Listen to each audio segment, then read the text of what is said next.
जय हिंद दोस्तों। मैं हूं आपका बहादुर सर। और दोस्तों, आज के इस वीडियो में हम सभी एग्जाम के लिए करंट अफेयर्स के काफ़ी महत्वपूर्ण टॉपिक साइंस एंड टेक्नोलॉजी से बनने वाले मोस्ट इम्पोर्टेंट 160 क्वेश्चन को डिस्कस करने वाले हैं। दोस्तों, ये जो 160 क्वेश्चन है ये काफ़ी अच्छे लेवल के क्वेश्चन हैं। और दोस्तों, इन सभी क्वेश्चन को हम बिल्कुल आसान भाषा में डिस्कस करेंगे। मतलब ये वीडियो बेहद ही शानदार होने वाला है, इसलिए वीडियो को बिना स्किप की लास्ट तक जरूर देखें।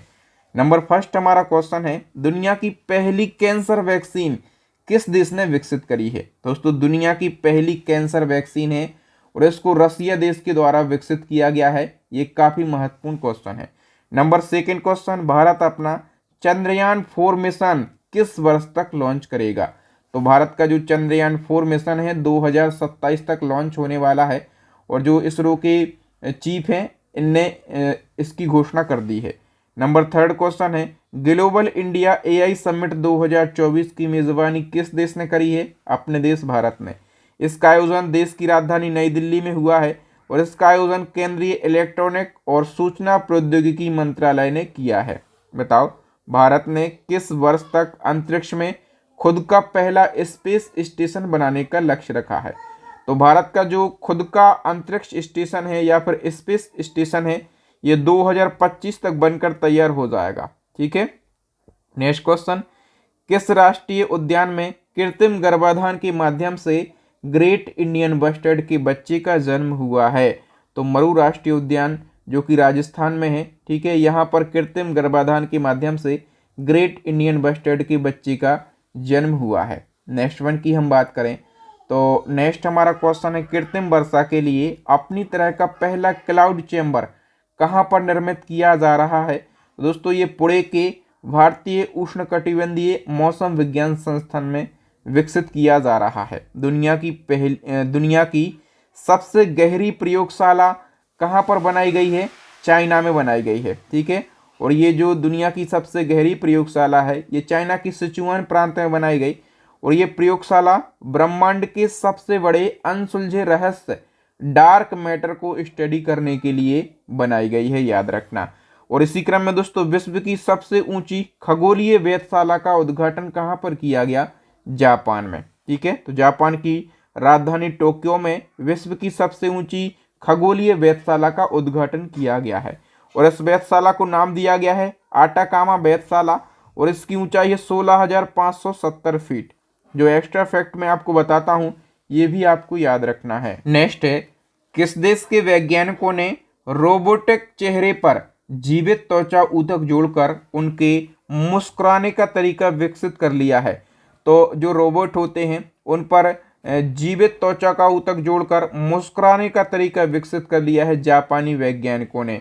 भारत अपना खुद का डीप सी मिशन यानी कि गहरा समुद्री मिशन लॉन्च करने वाला दुनिया का कौन सा देश बनने वाला है। तो दोस्तों, भारत जो है अपना खुद का गहरा समुद्री मिशन लॉन्च करेगा और इस प्रकार से भारत जो है छठा देश बन जाएगा। ठीक है, तो जो डीप सी मिशन है या फिर गहरा समुद्री मिशन है इसके लिए कौन सी पनडुब्बी विकसित की गई है। मत्स्ययान 6000। ठीक है, और दोस्तों ये जो पनडुब्बी है मत्स्ययान 6000 इसको किसने विकसित किया है। राष्ट्रीय महासागर प्रौद्योगिकी संस्थान ने। ये चेन्नई का संस्थान है। और दोस्तों, ये जो पनडुब्बी है मत्स्ययान 6000 ये समुद्र में कितनी गहराई तक जाने की में सक्षम है। तो जैसे कि इसके नाम में दिख रहा है ये 6000 मीटर तक जाने के लिए सक्षम है। ठीक है दोस्तों, मैं आपको बार बार अपडेट देता हूं, एक बार फिर से बता देता हूं अपनी ई बुक के बारे में। देखो, जैसे अभी हम साइंस एंड टेक्नोलॉजी वाले टॉपिक को पढ़ रहे हैं इसी प्रकार से यदि आपको 60 से ज़्यादा टॉपिक पढ़ना है, ठीक है, तो हमारी द्विवार्षिकांक वाली ई बुक को आप परचेस कर लीजिएगा। इसमें पिछले 2 साल का करंट अफेयर्स मिल जाएगा, टॉपिक वाइज सारे ट्रेंडिंग टॉपिक आपको मिल जाएंगे। और एक और प्लस पॉइंट, इसी में आपको मंथली करंट अफेयर्स भी मिल जाएगा। मतलब करंट अफेयर्स का पूरा निचोड़ है। इसलिए मैं बोलता हूं पूरे यूट्यूब की सबसे शानदार ई बुक है हमारी करंट अफेयर्स की। दूसरी हमारी स्टैटिक जीके की रामबाण ई बुक है। तीसरी साइंस की रामबाण ई बुक है। इन सभी ई बुक को परचेस करके आप अपने स्टडी को मजबूत बनाएंगे, एग्जाम में सिलेक्शन लेके आएंगे, ये मेरी गारंटी है। तीनों का लिंक आपको वीडियो के डिस्क्रिप्शन बॉक्स में मिल जाएगा। नए साल वाला अभी ऑफर चल रहा है, तो फटाफट से आप परचेस कर लीजिएगा। नेक्स्ट क्वेश्चन है दोस्तों, कैंसर के लिए भारत की पहली घरेलू जीन थेरेपी किसने लॉन्च करी है? तो ये राष्ट्रपति द्रौपदी मुर्मू ने लॉन्च करी है और इसको भारतीय प्रौद्योगिकी संस्थान मुंबई में लॉन्च किया गया है और इस थेरेपी का नाम है कार टी सेल थेरेपी। केंद्रीय विज्ञान और प्रौद्योगिकी मंत्री जितेंद्र सिंह ने कहा बायो पॉलीमर के लिए भारत का पहला प्रदर्शन सुविधा तंत्र का उद्घाटन किया। तो ये महाराष्ट्र के पुणे में किया गया है।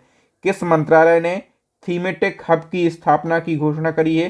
तो ये विज्ञान और प्रौद्योगिकी मंत्रालय ने करी है और इसकी स्थापना राष्ट्रीय क्वांटम मिशन के तहत की जाएगी। ठीक है, जो राष्ट्रीय क्वांटम मिशन है इसकी अवधि 2023-24 से 2030-31 तक है। ठीक है, नेक्स्ट हमारा क्वेश्चन है, नदी पारिस्थितिकी तंत्र का आकलन करने के लिए किन संस्थानों ने मिलकर एक सी नर्मदा स्थापित किया है? तो दोस्तों दो संस्थानों ने मिलकर, एक तो भारतीय प्रौद्योगिकी संस्थान गांधीनगर का और दूसरा भारतीय प्रौद्योगिकी संस्थान इंदौर का। ठीक है, सी नर्मदा का फुल फॉर्म क्या है? Centre for Narmada river basin management. ठीक है, कौन सा नया एंड्रॉयड मालवेयर बैंकिंग क्रेडेंशियल चुराता है? तो दोस्तों ये चुराता है सिनोब्लाइंड। ठीक है, माइक्रोसॉफ्ट ने अपने लाइटवेट एआई मॉडल का नवीनतम संस्करण किस नाम से पेश किया है? तो दोस्तों ये PHI 3 मिनी नाम से पेश किया है माइक्रोसॉफ्ट ने अपना लाइटवेट एआई मॉडल। नेक्स्ट है, दुनिया की पहली एआई सौंदर्य प्रतियोगिता की घोषणा किसके द्वारा की गई है? वर्ल्ड एआई क्रिएटर अवार्ड के द्वारा। नेक्स्ट है, किस आर्टिफिशियल इंटेलिजेंस प्रवक्ता को यूक्रेन ने रूस के साथ युद्ध सहित विभिन्न मुद्दों पर अपडेट देने के लिए पेश किया? तो ये जो एआई प्रवक्ता है इसका नाम है विक्टोरिया सी। भारत के पहले एनालॉग अंतरिक्ष मिशन की शुरुआत कहाँ पर की गई है? लद्दाख के लेह में। इसका उद्देश्य क्या है? अंतर्ग्रहीय आवास में जीवन का अनुकरण करने हेतु। नेक्स्ट है, टाटा ने भारत का पहला निजी पृथ्वी अवलोकन उपग्रह लॉन्च किया। इसका नाम क्या है? तो भारत का पहला निजी पृथ्वी अवलोकन उपग्रह, इसको किसने लॉन्च किया है? टाटा ने। देखो क्वेश्चन किसी भी प्रकार से पूछा जाएगा, लॉन्च किया है टाटा ने। इसका नाम है TSAT-1A। भारत की पहली महिला रोबोट कौन सी है जो अंतरिक्ष में उड़ान भरेगी? तो इसका नाम है व्योम मित्र। बताओ, अंतरिक्ष अनुसंधान पर वैश्विक सम्मेलन कहाँ पर हुआ है? दक्षिण कोरिया के बुसान में। एआई केंद्र स्थापित करने के लिए कर्नाटक सरकार ने किसके साथ समझौता किया है? सही आंसर हो जाएगा दोस्तों, कर्नाटक ने समझौता किया है वर्ल्ड इकोनॉमिक फोरम के साथ में। ठीक है, नेक्स्ट क्वेश्चन है, चैट जीपीटी शैली की सेवा भारत में किसने लॉन्च की है? सही आंसर हो जाएगा भारत जीपीटी ग्रुप ने।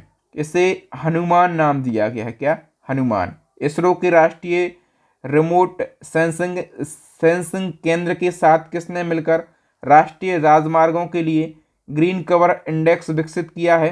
तो दोस्तों ये NHAI ने विकसित किया है। इसका फुल फॉर्म भारतीय राष्ट्रीय राजमार्ग प्राधिकरण। नेक्स्ट है, चांद पर जिस जगह चंद्रयान 3 का लैंडर लैंड हुआ है उस स्थान को किस नाम से जाना जाएगा?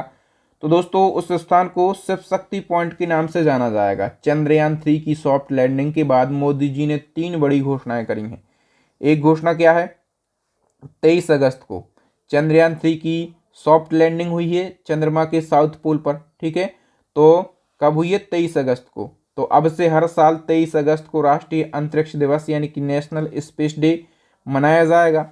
और दूसरी घोषणा है, जिस जगह पर चंद्रयान 3 लैंड हुआ है उस जगह को शिव शक्ति पॉइंट के नाम से जाना जाएगा।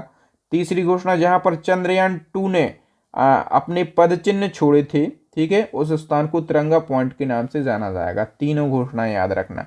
मछुआरों को समुद्र में मछली पकड़ने वाली नौकाओं में आपातकालीन संदेश भेजने के लिए किस स्वदेशी तकनीक समाधान को विकसित किया गया? सही आंसर हो जाएगा दोस्तों डिस्ट्रेस अलर्ट ट्रांसमीटर, और इसको इसरो के द्वारा विकसित किया गया है। भारतीय रेलवे के द्वारा हाथी दुर्घटनाओं को रोकने के लिए कौन सी एआई आधारित अत्याधुनिक तकनीक पेश की गई है? तो गजराज सुरक्षा। ठीक है, रेल में हाथी कट जाते हैं, ठीक है, जिससे मतलब हाथियों को भी नुकसान होता है और रेल दुर्घटना भी हो जाती है। तो इसके लिए गजराज सुरक्षा में जो तकनीक है ये विकसित की गई है। किस कंपनी ने अपने नवीनतम एआई प्रोजेक्ट जेमिनी का अनावरण किया है? तो जेमिनी का अनावरण किया है गूगल ने। गूगल की जो पेरेंट कंपनी है वो है अल्फाबेट। नेक्स्ट है जेमिनी जो है किस दो एआई अनुसंधान इकाइयों के विलय के बाद आया?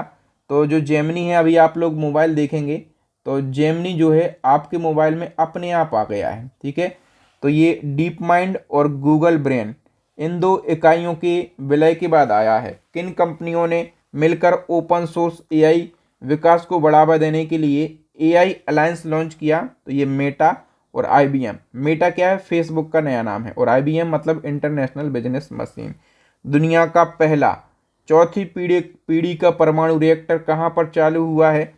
तो दोस्तों ये चालू हुआ है चाइना में, ठीक है, चाइना के शॉनडोंग में। और ये जो संयंत्र है इसका नाम है सिडाओवान परमाणु ऊर्जा संयंत्र। किस संस्था ने जल से आर्सेनिक और धातु आयनों को हटाने के लिए अमृत नामक तकनीक विकसित करी है? तो जल से आर्सेनिक और धातु आयनों को हटाने के लिए अमृत नाम की तकनीक ये आईआईटी मद्रास ने विकसित करी है। नेक्स्ट क्वेश्चन है ओला कैब के सह संस्थापक भावेश अग्रवाल द्वारा लॉन्च किए गए एआई मॉडल का नाम क्या है? सही आंसर हो जाएगा कृत्रिम एआई, ठीक है। क्या नाम है? कृत्रिम एआई।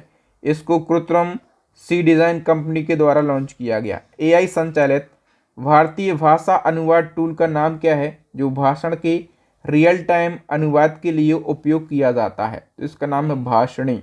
और इस एआई टूल का अनावरण किया है, कहाँ पर किया गया? उत्तर प्रदेश के वाराणसी में। बताइए दोस्तों, चैमेलियन ट्रोजन मालवेयर से किस उपकरण को गंभीर जोखिम है? तो ये एंड्रॉयड डिवाइस के लिए इस मालवेयर से बहुत ज़्यादा जोखिम है, खतरा है। बताइए एआई सेफ्टी समिट 2023 कहाँ पर आयोजित हुई? तो ये यूके के बकिंघम शायर में। आर्टिफिशियल इंटेलिजेंस चैटबॉट ग्रोक किस सोशल मीडिया प्लेटफॉर्म से संबंधित है? तो ये एक्स से संबंधित है। एक्स जो है ये ट्विटर का नाम है, ठीक है। दुनिया की पहली ह्यूमनॉइड एआई रोबोट सीईओ का नाम क्या है? तो इसको नाम दिया गया है मीका। और इस एआई रोबोट सीईओ को हैंसन रोबोटिक्स और डिक्टाडोर कंपनी ने नियुक्त किया है, ठीक है। मतलब अब जो एआई हैं इनको सीईओ भी बनाया जाने लगा है, मतलब नौकरियां जाने का खतरा है पूरा पूरा, ठीक है। भविष्य में नौकरियां ना के बराबर मिलेंगी। नेक्स्ट है भारत का पहला स्वदेशी रूप से विकसित प्रदूषण नियंत्रण पोत समुद्र प्रताप कहाँ पर लॉन्च किया गया? तो ये गोवा में लॉन्च किया गया। और इसका निर्माण जो है ये गोवा शिपयार्ड लिमिटेड के द्वारा किया गया है। नासा के द्वारा लॉन्च टेनेजर 1 उपग्रह किसका अध्ययन करेगा? तो जो टेनेजर 1 नाम का सैटेलाइट है ये कार्बन डाइऑक्साइड और मीथेन को स्टडी करेगा। ये नासा ने लॉन्च किया है। वर्ष 2024 में दुनिया का पहला लचीला सोलर पैनल किसने विकसित किया है? तो ये ऑक्सफोर्ड यूनिवर्सिटी ने विकसित किया। पृथ्वी के ध्रुवों का अध्ययन करने के लिए फ्रेम 2 मिशन कौन लॉन्च करने वाला है? स्पेस एक्स सतह से सतह पर मार करने वाली बैलिस्टिक मिसाइल शाहीन 2 का सफल परीक्षण किस देश ने किया? शाहीन 2 जो मिसाइल है दोस्तों ये पाकिस्तान की मिसाइल है। किस देश ने अपना पहला पुनः प्रयोज्य हाइब्रिड रॉकेट रहुमी 1 लॉन्च किया? तो रहुमी 1 जो रॉकेट है ये भारत का पहला पुनः प्रयोज्य हाइब्रिड रॉकेट है, यानी कि इसको हम फिर से यूज कर सकते हैं। नाम दिया गया है रहुमी, ठीक है, भारत का रॉकेट। वर्ष 2024 में वैज्ञानिकों के द्वारा दुनिया के सबसे पुराने सौर कैलेंडर की खोज कहाँ पर हुई है? तुर्की में। किस देश के वैज्ञानिकों ने प्लास्टिक खाने वाले कवक की खोज करी है? जर्मनी ने प्लास्टिक खाने वाले कवक की खोज करी। फ्लड वॉच इंडिया 2.0 ऐप किस मंत्रालय ने लॉन्च किया? तो ये जल शक्ति मंत्रालय ने लॉन्च किया। भारत का पहला मीथेन खाने वाला बैक्टीरिया इसको नाम दिया गया मीथेनोट्राप्स कहाँ पर खोजा गया? तो ये पश्चिमी घाट में खोजा गया है। नेक्स्ट, दुनिया की ऐसी पहली निजी कंपनी का नाम बताओ जिसने चांद की सतह पर सफलतापूर्वक अपना मून लैंडर उतारा है। तो दोस्तों इस कंपनी का नाम है इंट्यूटिव मशीन और ये अमेरिका की एक निजी कंपनी है। अंतरिक्ष में जाने वाले सबसे उम्रदराज व्यक्ति कौन बने जिनने 90 वर्ष की उम्र में अंतरिक्ष की यात्रा करी? तो दोस्तों ये बने एड ड्वाइट। ये अमेरिका के हैं और इनकी उम्र कितनी है? 90 वर्ष। भारत में पहला राष्ट्रीय अंतरिक्ष दिवस कब मनाया गया? तो देखो मैंने बताया था कि 23 अगस्त को अपना चंद्रयान 3 सॉफ्टली लैंड हुआ था साउथ पोल पर, ठीक है, चंद्रमा की। तो 23 अगस्त को अंतरिक्ष दिवस मनाया गया है पहली बार, ठीक है, याद रखना। और इसकी थीम रखी गई चंद्रमा को छूते हुए जीवन को छूना, भारत की अंतरिक्ष गाथा। मतलब ये मोस्ट इंपोर्टेंट क्वेश्चन है, आपके एग्जाम में बनेगा ही। बताओ महिला नेतृत्व कार्यक्रम women in special leadership programme किस देश में शुरू किया? तो ये भारत में शुरू किया है। नेक्स्ट है, भारत के शुक्र ग्रह मिशन का नाम क्या है? तो भारत के शुक्र ग्रह मिशन का नाम है वीनस ऑर्बिटल मिशन और इसकी लॉन्चिंग मार्च 2028 में की जाएगी। मतलब आप लोग देख रहे हैं कितने ज़्यादा महत्वपूर्ण क्वेश्चन है। और ठीक है, तो वीडियो को पूरा देखिएगा और इस वीडियो को लाइक कीजिएगा, शेयर कीजिएगा। नेक्स्ट है, शुक्र ऑर्बिटल मिशन को कब लॉन्च करने की घोषणा बनाई गई है? तो इसको मार्च 2028 में लॉन्च किया जाएगा और इसके लिए जो बजट आवंटित हुआ है वो है 1236 करोड़ रुपए का। 17 अप्रैल 2024 में किस संस्थान ने श्री रामलला का सूर्य तिलक किया? तो देखो श्री रामलला का सूर्य तिलक किया गया था नेचुरली। सूर्य की जो रोशनी है ये रामलला जी के माथे पर डाली गई थी, ठीक है। तो ये काम किया था भारतीय तारा भौतिकी संस्थान ने। बताओ दुनिया की पहली high speed carbon fibre train किस देश के द्वारा विकसित की गई है? तो ये चाइना के द्वारा विकसित की गई है, ठीक है। बताइए एशियाई हाथी को हार्पीज वायरस के लिए दुनिया का पहला टीका कहाँ लगाया गया है? चाइना में। अंतरिक्ष अनुसंधान पर जो वैश्विक सम्मेलन है ये साउथ कोरिया के बुसान में हुआ है। किस देश ने विश्व का पहला वॉइस असिस्टेंट मौसी नाम का नया एआई चैटबॉट लॉन्च किया? तो ये फ्रांस ने किया है। दुनिया की पहली मिस एआई का खिताब केंजल एली ने जीता है। मोस्ट इंपोर्टेंट क्वेश्चन है। और ये कहाँ की हैं? तो ये मोरक्को की इन्फ्लुएंसर हैं और इन्होंने दुनिया की पहली मिस एआई का खिताब जीत लिया है। बताओ किस एआई एंकर को ग्लोबल मीडिया अवार्ड 2024 से सम्मानित किया गया? दोस्तों पहली बार जो ग्लोबल मीडिया अवार्ड है ये किसी एआई एंकर को दिया गया। इस एआई एंकर का नाम है साना और इस एआई एंकर को इंडिया टुडे ग्रुप के द्वारा विकसित किया गया है, ठीक है। दुनिया का पहला इमोशनल इंटेलिजेंस वाला जो एआई है ये कौन सा बना है? तो दुनिया का पहला इमोशनल इंटेलिजेंस वाला संवादात्मक एआई जो है ये ईवीआई नाम का बना है, ठीक है। जंगल की आग का पता लगाने के लिए पहला उन्नत एआई सिस्टम कहाँ पर लॉन्च हुआ है? पेंच टाइगर रिजर्व में। कृत्रिम बुद्धिमत्ता तैयारी सूचकांक 2024 में भारत को 72वां स्थान मिला है। नेक्स्ट है, एआई के विकास को बढ़ावा देने के लिए ग्लोबल इंडिया एआई शिखर सम्मेलन 2024 कहाँ पर आयोजित हुआ है? नई दिल्ली में। नवंबर 2024 में जारी एआई तैयारी सूचकांक 2023 में भारत को 72वां स्थान मिला है। Repeat question. बताइए किस राज्य ने स्कूली पाठ्यक्रम में कृत्रिम बुद्धिमत्ता यानी कि एआई सिलेबस को शामिल कर लिया है? तो केरला बहुत अच्छा काम कर रहा है इसने।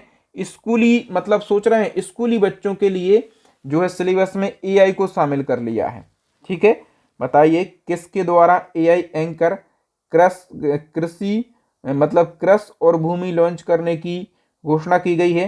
तो दोस्तों जो दूरदर्शन है, ठीक है, ये एआई एंकर लॉन्च करने वाला है कृषि और भूमि नाम से। बताइए भारत ने अपनी पहली स्वदेशी एंटी रेडिएशन मिसाइल रुद्रम-1 का सफल परीक्षण किया। इसे किसके द्वारा विकसित किया गया? रुद्रम-1 जो रेडिएशन मिसाइल है इसको डीआरडीओ के द्वारा डेवलप किया गया है। सतह से सतह पर मार करने वाली बैलिस्टिक मिसाइल शाहीन-2 पाकिस्तान के द्वारा डेवलप की गई। पाकिस्तान ने किस देश की सहायता से पैकसेट MM-1 उपग्रह प्रक्षेपित किया है? तो पाकिस्तान ने ये उपग्रह चाइना की सहायता से लॉन्च किया। बताइए किस देश के 3 अंतरिक्ष यात्री 6 महीने का मिशन पूरा करने के बाद सुरक्षित रूप से पृथ्वी पर लौट आए हैं? ये चाइना के अंतरिक्ष यात्री हैं। भौतिकी अनुसंधान प्रयोगशाला अहमदाबाद के वैज्ञानिकों ने किस नए बहिर्ग्रह की खोज की है? तो TOI 6651b नाम के बहिर्ग्रह की खोज करी है। कहाँ के वैज्ञानिकों ने? भौतिकी अनुसंधान प्रयोगशाला अहमदाबाद के वैज्ञानिकों ने। और ये जो ग्रह है ये पृथ्वी से 5 गुना बड़ा और 60 गुना भारी ग्रह है। समझ गए आप लोग। नेक्स्ट है, दूरबीन के एक नए विकसित prototype laser interferometer space antenna का अनावरण किसने किया है? सही आंसर हो जाएगा नासा ने। नासा अमेरिकी अंतरिक्ष एजेंसी है। और दोस्तों ये बाह्य अंतरिक्ष में गुरुत्वाकर्षण तरंगों के अध्ययन करने के लिए समर्पित पहली वेधशाला होगी। इसे संयुक्त रूप से नासा ने यूरोपीय अंतरिक्ष एजेंसी के साथ मिलकर निर्मित किया है। बताओ, सबसे बड़ा अंतरिक्ष यान यूरोपा क्लिपर किस ग्रह के चंद्रमा की खोज के लिए लॉन्च किया गया है? तो ये बृहस्पति के चंद्रमा की खोज के लिए लॉन्च किया गया है। सबसे बड़ा अंतरिक्ष यान है यूरोपा क्लिपर। ठीक है, और ये अंतरिक्ष यान बृहस्पति की कक्षा में अप्रैल 2030 में पहुंचेगा। नेक्स्ट, किस कंपनी ने फ्रीडम 125 नामक दुनिया की पहली CNG मोटरसाइकिल पेश की है? दुनिया की पहली CNG मोटरसाइकिल का नाम है फ्रीडम 125। इसको बजाज ऑटो लिमिटेड ने लॉन्च किया है। अग्नि बचाओ सहायक ड्रोन का अनावरण किस IIT ने किया है? IIT धारवाड़ ने। भारत में विश्व का पहला 100% बायोडिग्रेडेबल पेन किसने लॉन्च किया है? ये सौरभ H मेहता ने लॉन्च किया। दुनिया का पहला 6G डिवाइस जो कि 5G की तुलना में 20 गुना तेजी स्पीड से चलता है, इसको जापान ने लॉन्च किया। हवा से कार्बन डाइऑक्साइड सोखने वाला दुनिया का सबसे बड़ा प्लांट मेमथ कहाँ पर शुरू हुआ है? ये आइसलैंड में शुरू हुआ है। IIT मद्रास की ई-प्लेन कंपनी की इलेक्ट्रिक एयर टैक्सी किस वर्ष तक लॉन्च की जाएगी? तो ये 2025 तक लॉन्च की जाएगी। भारत और किस देश के सेना प्रमुखों ने हाईटेक IT लैब का उद्घाटन किया?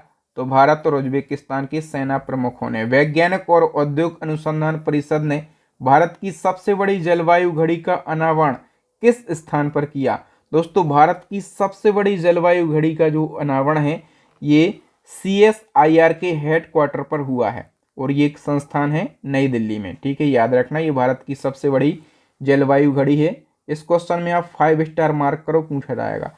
और इसी क्रम में एक और क्वेश्चन है, दुनिया की पहली वैदिक घड़ी किस शहर में स्थापित हुई है? तो ये मध्य प्रदेश की महाकाल नगरी उज्जैन में स्थापित हुई है। ठीक है, और इसका उद्घाटन किया है PM नरेंद्र मोदी जी ने। दुनिया की पहली वैदिक घड़ी है ये। तो क्वेश्चन काफी महत्वपूर्ण बन जाता है। नेक्स्ट है, किस IIT संस्थान ने भारत की पहली मोबाइल मेडिकल डिवाइस कैलिब्रेशन सुविधा लॉन्च की है?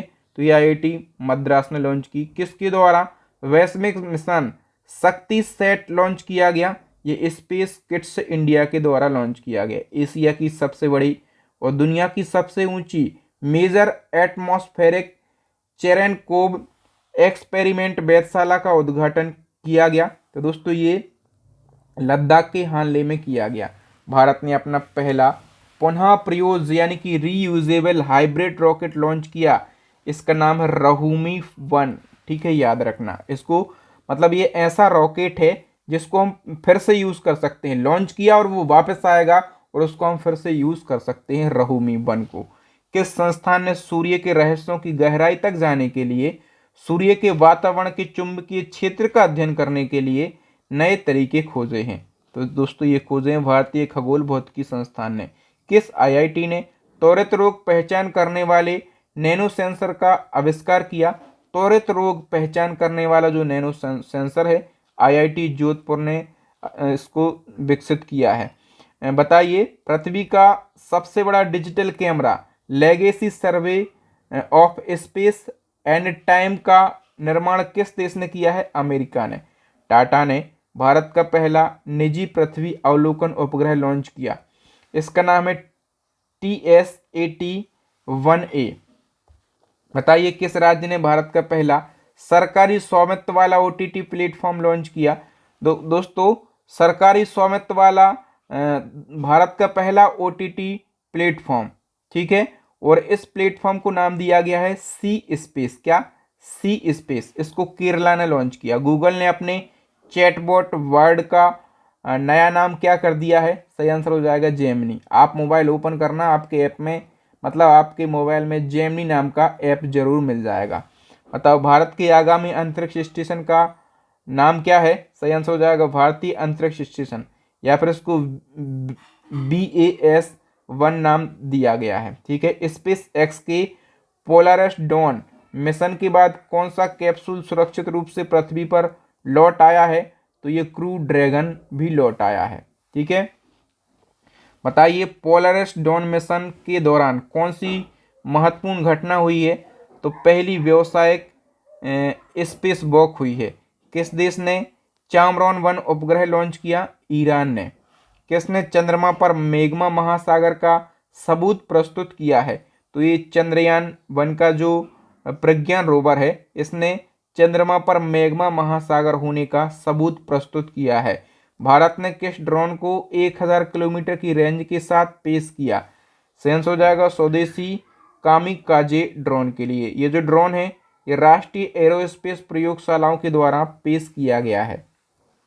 नेक्स्ट, भारत के चंद्रयान-3 मिशन टीम को USA के किस अंतरिक्ष अन्वेषण पुरस्कार से सम्मानित किया गया? तो जो अपने यहाँ की चंद्रयान-3 मिशन की टीम है उसको अमेरिका के जैक स्वैगर्ट जूनियर पुरस्कार से सम्मानित किया गया है। चंद्रयान-3 में उल्लेखनीय उपलब्धियों के लिए एविएशन वीक लॉरेंस अवार्ड 2024 से किसे सम्मानित किया गया? तो ये जो एविएशन वीक लॉरेंस अवार्ड है, ठीक है, ये इसरो के लिए दिया गया। भारत की पहली महिला रॉकेट कौन सी है जो कि अंतरिक्ष में उड़ान भरेगी? इसका नाम है व्योम मित्र। किस कंपनी ने पहली बार इंसानी दिमाग में चिप लगाई है? तो न्यूरालिंक कंपनी ने पहली बार इंसानी दिमाग में चिप लगाई। भारत अंतर्राष्ट्रीय विज्ञान महोत्सव 2023 ये हरियाणा में आयोजित हुआ है।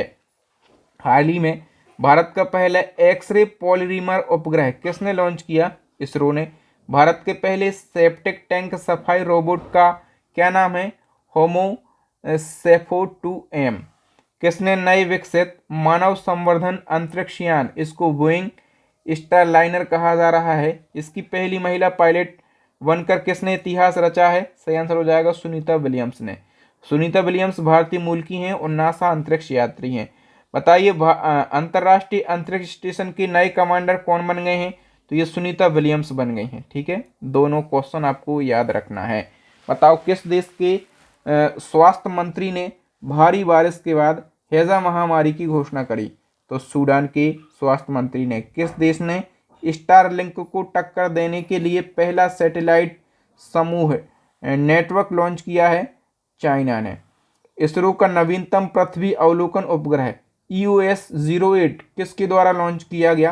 तो ये small satellite launch vehicle SSLV D3 के द्वारा लॉन्च किया गया। विश्व का सबसे बड़ा प्लास्टिक प्रदूषक देश कौन सा बना? विश्व का सबसे बड़ा प्लास्टिक प्रदूषक देश ये बन गया है भारत। ठीक है, भारत में प्रतिवर्ष 9.3 मिलियन टन प्लास्टिक कचरा उत्पन्न होता है। नेक्स्ट क्वेश्चन है अंतरिक्ष। भारतीय अंतरिक्ष स्टेशन के पहले मॉड्यूल के निर्माण को किसके द्वारा स्वीकृति दी गई है? केंद्रीय कैबिनेट के द्वारा। ये स्टेशन 2035 तक संचालन में आएगा। NTPC ने कहां पर दुनिया का पहला COT से मेथनॉल रूपांतरण सुविधा स्थापित की है?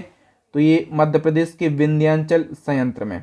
ठीक है, बताइए केंद्रीय कैबिनेट ने किस नए लॉन्च वाहन के विकास को स्वीकृति दी है? सही आंसर हो जाएगा NGLV। इसको बोलेंगे next generation launch vehicle. Aditya L1 अंतरिक्ष यान को प्रभामंडल यानी कि हेलो कक्षा में L1 बिंदु के चारों ओर एक परिक्रमा पूरी करने में कितना समय लगा? तो देखो भारत का पहला सूर्य मिशन आदित्य L1 हमने लॉन्च किया और ये कहाँ पर हेलो कक्षा में स्थापित हुआ और L1 का चक्कर लगाने में 178 दिन का समय लगा है, याद रखना आप लोग। ठीक है, नेक्स्ट क्वेश्चन है आदित्य L1 मिशन को कब लॉन्च किया गया था? 2 सितंबर 2023 को। ठीक है, और ये अपनी कक्षा में कब पहुंचा? हेलो कक्षा में 6 जनवरी 2024 को पहुंचा। किस अंतरिक्ष यान ने सौर उग्रता यानी कि सोलर फ्री को कैप्चर किया? आदित्य L1 ने कैप्चर किया। ठीक है। और किस एजेंसी ने भारत को अपने मानव अंतरिक्ष उड़ान कार्यक्रम के लिए साझेदार देश के रूप में घोषित किया? तो ये space exploration and research agency ने। ये कहाँ की? यूएसए की एजेंसी है। किस अंतरिक्ष एजेंसी ने अपोफिस क्षुद्रग्रह का अध्ययन करने के लिए एक मिशन की घोषणा करी? तो ये यूरोपीय अंतरिक्ष एजेंसी ने करी है। और ये अपोफिस क्षुद्रग्रह पृथ्वी के बहुत करीब से वर्ष 2029 में गुजरेगा। ये जो क्षुद्रग्रह है ये पृथ्वी से 32,000 किलोमीटर की दूरी पर से गुजरेगा।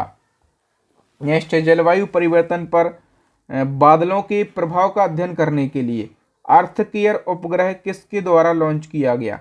ये यूरोपीय अंतरिक्ष एजेंसी के द्वारा लॉन्च किया गया। इसरो ने किसके साथ तृष्णा मिशन की घोषणा करी? तो इसरो ने तृष्णा मिशन की घोषणा करी है फ्रेंच नेशनल स्पेस एजेंसी के साथ। और देखो जो तृष्णा वर्ड है इसका फुल फॉर्म होगा thermal infrared imaging satellite for high resolution natural resource assessment. और इसका उद्देश्य महाद्वीपीय जीवमंडल की ऊर्जा और जल बजट की विस्तृत निगरानी करना। किस अंतरिक्ष यात्री ने हाल ही में 1000 दिन अंतरिक्ष में बिताकर इतिहास रच दिया है? 1000 दिन यानी कि सबसे ज़्यादा दिन अंतरिक्ष में बिताकर इतिहास रचा है ओलेग कोनोनेंको ने। कहाँ के हैं? रूस के हैं। तो फिर ऐसा क्वेश्चन बनेगा कि अंतरिक्ष में सबसे ज़्यादा दिन बिताने वाले अंतरिक्ष यात्री कौन है? तो आप कहेंगे ओलेग कोनोनेंको। ठीक है। कहाँ के हैं? रसिया के अंतरिक्ष यात्री हैं। कौन सी अंतरिक्ष एजेंसियां चंद्रमा के लिए एक मानकीकृत समय प्रणाली बनाने के लिए काम कर रही हैं? तो ये नासा और यूरोपीय अंतरिक्ष एजेंसी। चंद्रमा के लिए मानकीकृत समय प्रणाली किस कार्यक्रम के तहत विकसित की जा रही है? तो ये आर्टेमिस कार्यक्रम के तहत विकसित की जा रही है।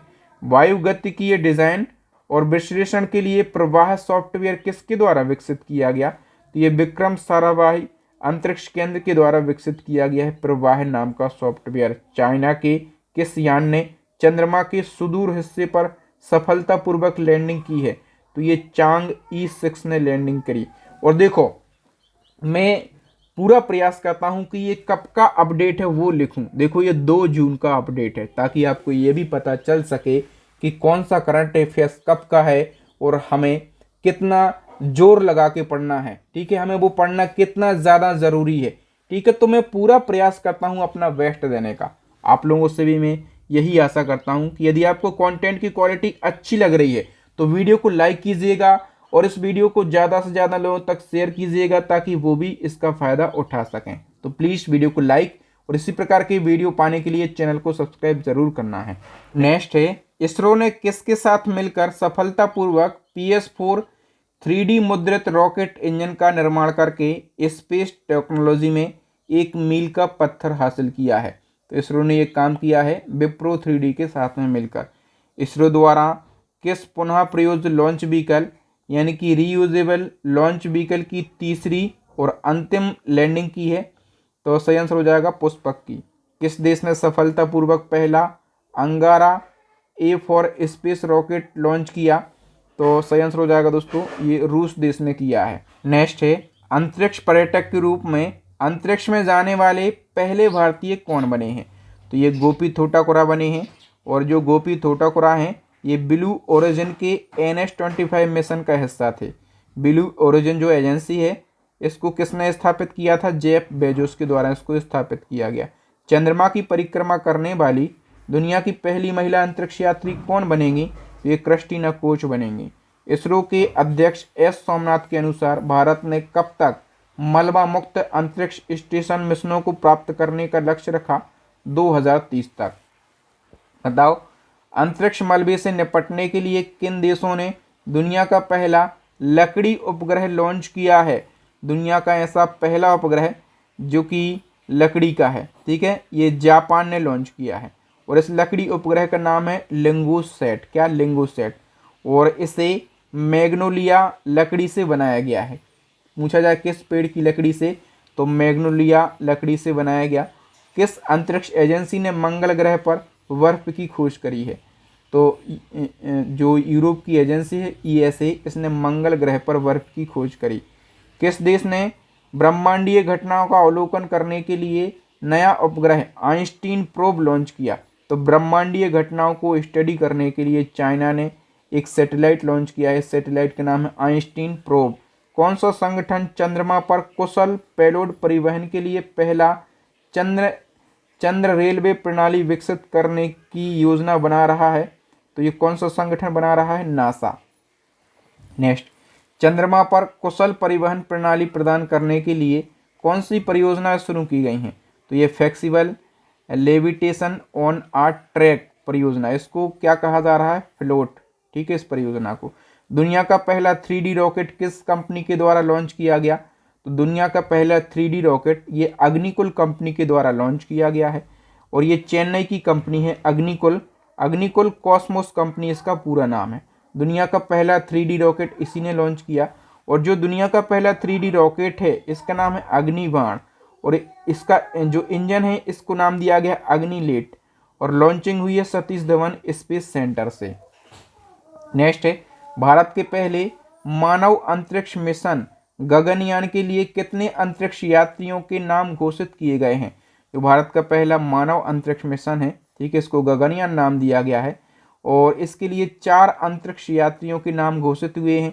वो 4 अंतरिक्ष यात्री कौन कौन से हैं? एक है प्रशांत बालाकृष्णन नायर, दूसरे हैं अंगद प्रताप, तीसरे हैं अजीत कृष्णन, चौथे हैं शुभांशु शुक्ला। नेक्स्ट है दोस्तों, इसरो ने इनसेट 3DS मिशन को कहां से सफलतापूर्वक लॉन्च किया? सतीश धवन अंतरिक्ष केंद्र श्रीहरिकोटा से। बताओ, नासा ने किस मिशन को पृथ्वी के गर्म हो रहे वायुमंडल और महासागरों का अध्ययन करने के लिए लॉन्च किया? तो सही आंसर हो जाएगा दोस्तों PSCE मिशन को। PSC का जो फुल फॉर्म है वो है plankton aerosol cloud ocean ecosystem. Bharat दुनिया की किस सबसे बड़ी रेडियो टेलीस्कोप परियोजना का हिस्सा बन गया है? तो भारत स्क्वायर किलोमीटर एरे वेधशाला का हिस्सा बन गया है। ठीक है, और दोस्तों ये जो वेधशाला है इसका मुख्यालय कहाँ पर है? UK में। चंद्रमा की सतह पर उतरने वाला 5वां देश कौन सा बना है? ये बना है जापान। ठीक है, चंद्रमा पर अब तक कितने देश उतर चुके हैं? 5 देश। ठीक है, पहला अमेरिका, दूसरा जो है सोवियत संघ, तीसरा चाइना और चौथा बना था अपना देश भारत, 5वां बन गया है जापान। लेकिन एक और क्वेश्चन पूछा जाएगा आपसे कि चंद्रमा की साउथ पोल पर सफलतापूर्वक लैंडिंग करने वाला जो पहला देश है वो कौन सा बना है? तो साउथ पोल पर उतरने वाला पहला देश बना भारत, मतलब अपन ने ये सफलता सबसे पहले हासिल करी। किस देश ने सफलतापूर्वक पहला मीथेन ईंधन वाला रॉकेट कक्षा में पहुंचाया है? तो ये चाइना ने पहुंचाया है। इस रॉकेट का नाम क्या है? ZUके-2 और इसे चीनी लैंड स्पेस टेक्नोलॉजी के द्वारा लॉन्च किया गया। किसने साइकी मिशन लॉन्च किया जिसने 16 मिलियन किलोमीटर दूर से पृथ्वी पर लेजर फायर किए हैं?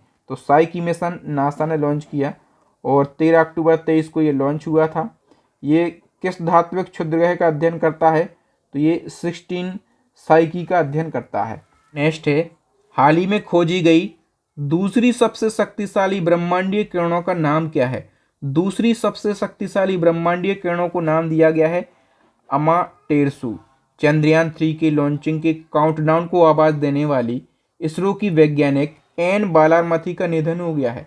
वह किस राज्य से संबंधित थी? देखो, चंद्रयान 3 की जब लॉन्चिंग हुई तो जो काउंटडाउन होता है 3, 2, 1 और लॉन्चिंग हो जाती है। ठीक है, तो इस काउंटडाउन को आवाज दी थी एन बालारमथी ने और इनका भी निधन हुआ। ये तमिलनाडु से संबंधित थी। हाल ही में अंतरिक्ष विज्ञान में युवाओं को प्रेरित करने के लिए, ताकि जो युवा हैं वो स्पेस साइंस में रुचि लें, ठीक है, इसके लिए इसरो ने एक प्रोग्राम शुरू किया है। उस प्रोग्राम का नाम है स्टार्ट 2024। अप्रैल 2024 में बेंगलुरु में अंतरिक्ष क्षेत्र में भारतीय स्टार्टअप दिगंतारा के वैश्विक मुख्यालय का उद्घाटन किसने किया? इसरो के चीफ एस सोमनाथ ने। नेक्स्ट क्वेश्चन है, स्पेस इंडिया के जो ब्रांड एम्बेसडर हैं वो संजना सांघी बनी है। ठीक है, भारत के पहले मानवयुक्त गहरे महासागर मिशन समुद्रयान के लिए मत्स्य 6000 पनडुब्बी विकसित की गई। अंतरिक्ष में जाने वाला सऊदी अरब की पहली महिला कौन बनी? अंतरिक्ष में जाने वाली सऊदी अरब की पहली महिला रयान वरनाबी बन गई। भारत के ऐसे पहले स्पेसक्राफ्ट का नाम बताइए जिसने अंतरिक्ष से पहली सेल्फी ली हो। तो ये है आदित्य L1। ठीक है, नेक्स्ट है इसरो के किस वैज्ञानिक को शीर्ष फ्रांसीसी नागरिक सम्मान लीजन ऑफ ऑनर से सम्मानित किया गया? देखो, जो लीजन ऑफ ऑनर सम्मान है ये फ्रांस का नागरिक सम्मान है और ये दिया गया है इसरो की वैज्ञानिक VR ललितांबिका को। ठीक है, और इनको ये सम्मान क्यों दिया गया? तो दोस्तों इनको ये सम्मान दिया गया है भारत और फ्रांस अंतरिक्ष सहयोग को बढ़ावा देने के लिए। तो दोस्तों यहाँ पर साइंस एंड टेक्नोलॉजी से करंट अफेयर्स के जितने भी इम्पोर्टेंट क्वेश्चन बन सकते थे, हमने उन सभी क्वेश्चन को बिल्कुल आसान भाषा में, जहाँ पर फैक्ट जरूरी हैं वहाँ पर फैक्ट के माध्यम से मैंने बताया है। मुझे उम्मीद है कि आपको मेरे पढ़ाने का तरीका, कंटेंट की क्वालिटी ज़रूर अच्छी लगी होगी। इसी प्रकार से सारे कंटेंट की मैराथन धीरे धीरे आने वाली है। ठीक है, तो आप लोग बताएं कि जो आप नेक्स्ट वीडियो है वो किस टॉपिक पर चाहते हैं। ठीक है, यदि आपको सारे टॉपिक पढ़ना है, आपके एग्जाम के लिए बिल्कुल कम समय बचा है, तो आप हमारी ई बुक को जरूर परचेस कर लेना। इस ई बुक में 60 से ज़्यादा टॉपिक मिल जाएंगे और इसी में आपको मंथली करंट अफेयर्स भी मिल जाएगा। जो दूसरी ई बुक है वो स्टैटिक जीके की रामायण ई बुक है। तीसरी ई बुक है साइंस की बुक। फटाफट से इन ई बुक को परचेस करके आप स्टडी को स्ट्रॉन्ग कीजिए, एग्जाम में सिलेक्शन लीजिए, माथे पे जो बेरोजगारी वाला कलंक है ना, इसको मिटा लीजिएगा। ठीक है, थैंक यू। चैनल को सब्सक्राइब जरूर कर लेना ताकि जब भी मैं ऐसे ही वीडियो डालूं तो उसका नोटिफिकेशन आपको सबसे पहले मिल सके। 2 टेस्ट क्वेश्चन है, इनके आंसर आपको कमेंट सेक्शन में कमेंट करके बताना है। ठीक है, थैंक यू। जय हिंद। मैं हूं आपका बहादुर सर।